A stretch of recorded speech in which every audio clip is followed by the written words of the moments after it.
صحیح ترغیب کی روایت ہے، سلاستن کلہم ضامن علی اللہ، تین لوگ اللہ کی ضمانت میں ہیں، ان عاش رزقا، اگر وہ زندہ رہیں تو رزق دیے جائیں گے، وکوفیہ، اللہ انہیں کافی ہو جاتا ہے، وَإِن مَاتَ أَدْخَلَهُ اللَّهُ الْجَنَّةِ، اور اگر وہ فوت ہو جائے تو اللہ انہیں جنت میں داخل فرمائیں گے۔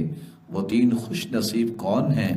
وَمَن دَخَلَ بَيْتَهُ فَسَلَّمَ فَهُوَ ضَامِنٌ عَلَى اللَّهِ، جو اپنے گھر جاتے ہوئے، گھر داخل ہوتے ہوئے گھر والوں کو سلام کہتا ہے۔ وَمَن خَرَجَ إِلَى الْمَسْجِدِ، جو مسجد کی طرف نماز پڑھنے کے لیے نکلتا ہے۔ وَمَن خَرَجَ فِي سَبِيلِ اللَّهِ، جو اللہ کی راہ میں نکلتا ہے۔ تینوں کے بارے میں اللہ کے رسول نے فرمایا تین مرتبہ، فَهُوَ ضَامِنٌ عَلَى اللَّهِ فَهُوَ ضَامِنٌ عَلَى اللَّهِ فَهُوَ ضَامِنٌ عَلَى اللَّهِ، وہ اللہ کی ضمانت میں۔ سلام کہنا، السلام علیکم ورحمۃ اللہ وبرکاتہ، نماز کے لیے نکلنا، اللہ کی راہ میں نکلنا، جب تک یہ تینوں زندہ رہیں گے رزق سے محروم نہیں ہوں گے، جب ان کی روح قبض کر لی جائے گی اللہ انہیں جنت میں داخل فرمائے۔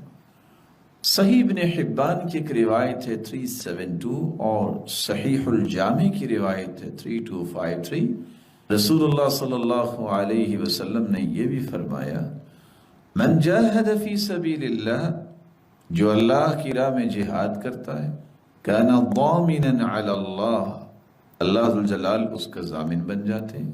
ومن عاد مریضا کان ضامنا علی اللہ، جو کسی بیمار کی بیمار پرسی کرتا ہے تو اللہ بھی اس کے ضامن بن جاتے ہیں۔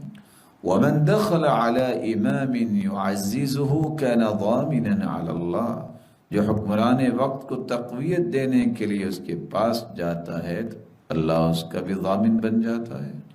ومن جلس فی بیتہ لم یغتب انسانا کان ضامنا علی اللہ، جو گھر ہی رہتا ہے، کہیں نہیں جاتا اور غیبت نہیں کرتا، اللہ رب العزت کی وہ ضمانت میں چلا جاتا ہے۔